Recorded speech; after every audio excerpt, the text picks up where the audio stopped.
अभी मैं हूँ मंदिर के बाहर। दर्शन तो मैंने बहुत बढ़िया कर लिए मंदिर के, पर मेरे अलावा यहाँ पर कोई नहीं है। एक भाई है वो पूजा करवा रहा है अपनी।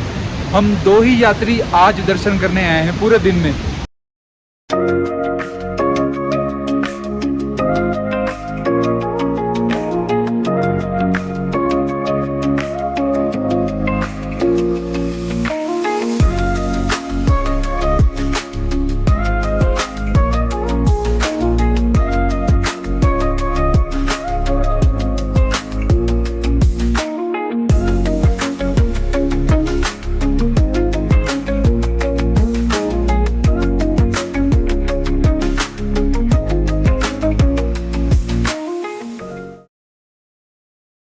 जय श्री राम दोस्तों, जैसे कि आपको पता है गंगोत्री में बाढ़ आने के बाद यहाँ का सारा सिस्टम डिस्टर्ब हो गया है और बारिश तो रुकी ही नहीं रही थी। आज बड़े दिनों के बाद धूप निकली है, 5 दिनों के बाद सूरज देख रहा हूँ, तो अच्छा हुआ आज धूप निकल गई। मैंने यात्रा करनी थी माँ यमुनोत्री की, तो सुबह के बजे हैं 7, हम निकले हैं माँ यमुनोत्री की यात्रा के लिए। दोस्तों दर्शन कीजिए माँ यमुना के। माँ यमुना के बहने की आवाज़ तो सुनिए आप। दोस्तों ये हैं अखरोट के पेड़। अकेले कश्मीर में नहीं, यहाँ पर भी अखरोट लगते हैं और नीचे पार्किंग है। रास्ते में आपको ये ब्रेकफास्ट की दुकानें मिल जाएंगी, होटल वगैरह। तो ये पतला सा रास्ता है गांव वाला। यहाँ पर घोड़ों वालों का रेट 3500 है। अमरनाथ और केदारनाथ का भी रिकॉर्ड तोड़ दिया इन्होंने। चलो पर हम तो आगे बढ़ रहे हैं ऐसे आराम से। 1-2 किलोमीटर तक तो आप आराम से चले जाओगे, पर असली चढ़ाई तो उसके बाद शुरू होती है। 3-4 किलोमीटर की चढ़ाई जो रह जाती है वो जान निकाल देती है। अंकल जी मंदिर तक जाने का रेट क्या है घोड़े का? 3500 रुपये है जी। 3500 रुपया गवर्नमेंट रेट। अगर सेटिंग पालकी का 8,000 रुपये है। अच्छा, पिट्ठू वालों का 3500 वोट देख करके।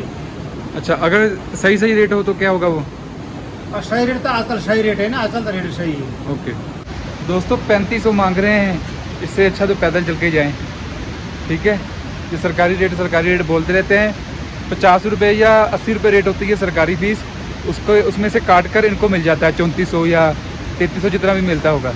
जानकी चट्टी से 2 किलोमीटर आगे ये गेट मिलेगा, जहाँ पर माँ यमुना की प्रतिमा है और यमराज और शनिदेव जी की। वो रहा जानकी चट्टी। यहाँ से जानकी चट्टी रह जाता है 3 किलोमीटर पीछे, वहाँ से हम आए थे। अब हम जाएंगे उस रास्ते से। देखिए दोस्तों पूरे रास्ते में मुझे कोई नहीं मिला। सुबह से चला हूँ, मैं अकेला ही जा रहा हूँ यात्रा करने के लिए। तो वो चढ़ाई दिख रही है आपको, वहाँ पर जाना है। 1.5 किलोमीटर की चढ़ाई है यही वाली। तो चलो बढ़ते हैं आगे फिर। जय श्री राम। यहाँ से यमुनोत्री की चढ़ाई 3 किलोमीटर रह जाएगी, 3.5। ओह दोस्तों सोचा नहीं था यमुनोत्री के रास्ते में इतनी चढ़ाई आएगी। ये 6 किलोमीटर का ट्रैक बोलते हैं, उसमें से 5 किलोमीटर चढ़ाई है और आगे इस अभी तो आधी चढ़ाई चढ़ी है, 2.5 किलोमीटर ही आए हैं, 2.5-3 किलोमीटर। अब आगे पता नहीं कितनी चढ़ाई होगी। चलो माँ यमुनोत्री का नाम लेते लेते हम भी आगे बढ़ रहे हैं। दोस्तों वो रास्ते से नीचे से छोटा सा रास्ता दिख रहा है आपको, वहाँ से आया हूँ। तो वो ऐसा ही रास्ता ऊपर है, दिख नहीं रहा कहाँ जाना है। 500 मीटर से माँ यमुनोत्री के दर्शन होने शुरू हो गए हैं। ये आप भी दर्शन कीजिए माँ यमुनोत्री के पहले दर्शन। तो वैसे तो माँ यमुना नदी का आगमन 7 ऐसी धाराओं से होता है, ये देखिए। पर जो मेन धारा है ये इसको बोलते हैं सप्तऋषि धारा। ऊपर सप्तऋषि कुंड है, तो सप्तऋषि कुंड से ऊपर उन पहाड़ों के पीछे, तो वहाँ से ये धारा आती है। दोस्तों अगर आप जानकी की चट्टी से आओगे माँ यमुना के दर्शन के लिए, ये देखिए माँ यमुना का मंदिर, तो ये साथ में धर्मशाला भी है, 2 धर्मशाला है, तो यहाँ पर आप रह सकते हो बड़े आराम से। अगर आप यमुनोत्री के दर्शन के लिए पहली सीढ़ी चढ़ोगे तो वो सामने होगा माँ यमुनोत्री का मंदिर, तो ये साथ में है गर्म कुंड। अगर आप पैदल यात्रा करके आते हो तो सबसे पहले यहीं पर स्नान करते हो। ये कुदरती पानी गर्म होता है यहाँ पर। ये देखिए बहुत ही अच्छा सरोवर सा बना हुआ है। हाँ जी बोलिए अंकल। सूर्य कुंड है यहाँ पे, जैसे शाम 2 मिनट में पक्के आ जाएगा। अच्छा सूर्य कुंड इधर ऊपर है? यहाँ पे ऊपर है। नहीं ये पीछे है या ऊपर है? यहाँ पे आपको देखो ऊपर। अच्छा ऊपर दर्शन करने जाएंगे। वो बड़ा गर्म पानी है भाई। ओहो हो। ये है माँ यमुनोत्री का पिंडी रूप। यहाँ पर माँ यमुनोत्री को पिंडी के रूप में पूजा जाता है। इसी के बगल में है सूर्य कुंड। जब पांडव यहाँ अज्ञात वनवास में आए थे तो यही कुंड में खाना बनाया करते थे, चावल वगैरह बनाया करते थे। तो बिल्कुल ही ये मंदिर के पास है। मंदिर, ये दूसरे मंदिर के भी हम अंदर जाएंगे। जय श्री राम, हर हर महादेव, जय माँ यमुनोत्री।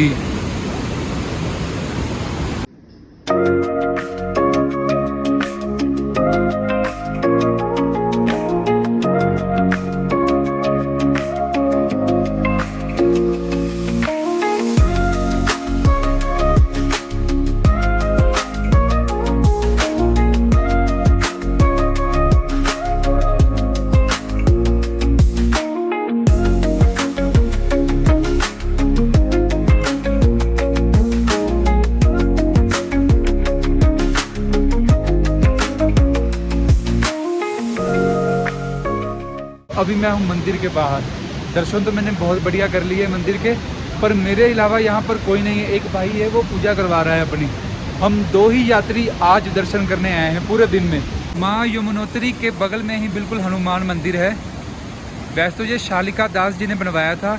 शालिका दास जी 12 साल की उम्र में यहाँ पर आए थे, तो उन्होंने दोबारा मुड़ के पीछे नहीं देखा और सारी ज़िंदगी माँ यमुना के चरणों में ही बिता दी। यमुनोत्री में आए सभी तीर्थयात्रियों का मैं माँ यमुना की तरफ से हार्दिक स्वागत अभिनंदन करता हूँ। तो मैं बताता हूँ आपको यहाँ के बारे में कि कैसे यहाँ की यात्रा स्टार्ट हुई है। पहले जो क्या होता था कि पहले यात्रा के कोई मंदिर को कोई नहीं पता था यहाँ पे। तो जो हमारे बुजुर्ग थे वो हरिद्वार इसके दिल्ली तक आते थे बताने कि यहाँ पे एक यमुनोत्री धाम है। जब यहाँ के बारे में बता देते हैं, यमुना जी क्या है, सूर्य भगवान की बेटी है और यमराज शनि महाराज की बहन। इस दुनिया में कहते हैं आप हो या मैं या कोई भी हो, हर को चाहेगा मैं यम द्वार कभी ना मिले। तो इस स्थान पर माता जी क्या यम द्वितीया के दिन, भैया दूज के दिन क्या वो वरदान लेती है अपने भाई से कि जो कोई भी मेरी यात्रा को आए वो कभी यम त्रास को मुक्त ना हो, उसको यम का ताप न मिले, उसे स्वर्ग में ही स्थान मिले। क्योंकि कहा गया है यमुनाय पूर्व भागेशु सूर्य कुंड की स्मृता यत्र दिव्यशीलानाम स्पर्शाणि मुक्तिदायिनी। इस स्थान में जो सूर्य कुंड का जो जल है इसको जैसे स्पर्श करते हैं प्राप्ति हो जाती है। तो कहा गया यमुनाय पूर्व भाग सूर्य कुंड यत्र दिव्यशीलानाम स्पर्शाणि मुक्तिदायिनी कलो धर्म विहीनाय पूजा कुर्वन्ति मानव। कलिकाल का जो भी प्राणी स्थान को पूजेगा वो यम यातनाओं से मुक्त होगा। तो अपने भाई से वरदान लेती है। पहले सोच लिया था माता जी ने कि जब कलयुग आएगा तो लोग धर्म विहीन जाएंगे, पूजा पाठ से दूर भागेंगे, आस्थाएं कम होने लग जाएंगी। तो ऐसे में क्या है कि हर किसी का ये होता है कि जब पाप बढ़ेगा तो अपने लिए द्वार हो ही जाता है कि नर्क में जाता है, इतना पाप बढ़ता है। तो यहाँ पे पहले ही सोच लिया था। तो जो वरदान लिया है कि मेरी यात्रा पे आने वाले को कभी यम का द्वार न मिले। तो यमराज जी हंस पड़े, बहन जब कलयुग आएगा तो लोग धर्म विहीन तो जाएंगे, पूजा पाठ से दूर भागेंगे। और उसमें ऐसा है कि यमुनोत्री भी हर कोई आएगा, और जो यमुनोत्री हर कोई आ गया तो मेरा क्या यम द्वार खाली हो जाएगा। और मैं धर्म का फैसला न कर पाऊँ तो धर्मराज कहाँ का। तो माता जी कहती है कि दुनिया जरूर आएगी यहाँ पे, लेकिन जिससे मैं आस्था से अपनी डोर लगा के बुलाऊंगा, जिस स्थान को पूजेगा, इसकी अर्चना करेगा, वो कभी यम यातनाओं को यम यातनाएं उसको नहीं मिलेंगी। आप देखिए इस शिला को, जिसकी वह जैसी भावना है वैसे भगवान उसके अंदर। और जो आपकी यात्रा की शुरुआत होती है वो यमुनोत्री से ही होती है। इसमें क्या है कि जैसे पहले आप यमुनोत्री धाम आते हो तो सबसे पहले क्या तब तो पुण्य मिलता है आपको। यहाँ स्नान करने से क्या है हमारे यम दूर होते हैं, जाने अनजाने के जो पाप वो मिट जाते हैं। जैसे उसमें स्नान होते तो पहली यात्रा की जो शुरुआत यहाँ पे बैठ के जो पूजा की जाती है तो माता को भक्ति स्वरूपा कहा गया है, फलदायिनी। एक बार भजने में बाबा फल देने वाली यमुना है। जो यहाँ पे पूजा होकर भक्ति प्रदान होती है तो दूसरी यात्रा हमारी गंगोत्री जाती है। माँ गंगा जी को ज्ञान की देवी कहा गया। वहाँ से ज्ञान प्राप्त करके जिसे यात्रा केदारनाथ, बोले बाबा बैरागी हैं, वहाँ से हमारा लोभ लालच खत्म होता है। और जो चौथी यात्रा जब हम अपना शरीर त्यागे तो हमें मोक्ष चाहिए। तो चौथी यात्रा हमारी बद्रीनाथ जाती है। भगवान विष्णु वैकुंठ के वासी हैं। भागवत के 4 शब्द हैं, भक्ति, ज्ञान, वैराग्य और त्याग। यहाँ की भक्ति है, गंगोत्री से ज्ञान, केदारनाथ से वैराग्य और बद्रीनाथ से त्याग। जो आपकी 4 धाम की यात्रा पूरी भागवत की परिक्रमा करवा लेती है। तो जो माँ यमुना की जो शीतल धारा बह रही है वो भगवान विष्णु के हृदय से निकली है, करुणा। और सप्त सरोवर होते हुए आते हैं। कलयुग का प्राणी हुआ नहीं जा सकते सप्तऋषि। तो यहाँ पे जयमुनि ऋषि ने तपस्या की है, जो स्वयं के कामधेनु और कल्प वृक्ष के मालिक हैं, भगवान परशुराम के पिताजी हैं। तो यहाँ पे जो पूजा की उन्होंने, क्योंकि कलयुग का प्राणी हुआ नहीं जा सकता है, यहाँ पे गर्म धारा अवतरित हुई है। और 3 नाम है, यमुना, जमुना, कालिंदी। यमराज की बहन से क्या जगह का नाम पड़ा, यमुनोत्री, यमुना है।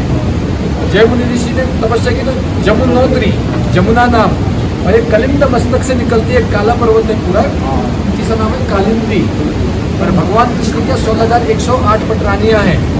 उसमें जो चौथा स्तंभ माँ यमुना जी का है, पहला जिसमें रुक्मणी है, दूसरी सत्यभामा, तीसरी जामंती और चौथी यमुना, जिसको कृष्ण प्रिया कहा गया है।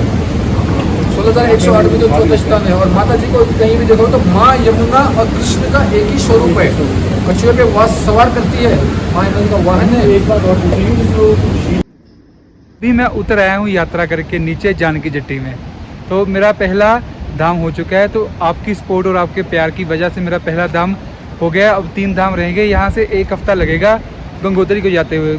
गंगोत्री में कुछ कैजुअलिटी की वजह से शायद रास्ता बंद है, वो वहाँ पर हम शायद ही जा पाएँ, पर कोशिश तो जरूर करेंगे हम जाने की वहाँ पर। अभी मैं हूँ अपने होटल के बाहर। शायद आज का दिन भी मैं यहीं रुकूँ, तो कल निकलूँगा यहाँ से गंगोत्री के लिए। इसी के साथ आप भी मेरे साथ बने रहे साहिल सनातनी ब्लॉग से।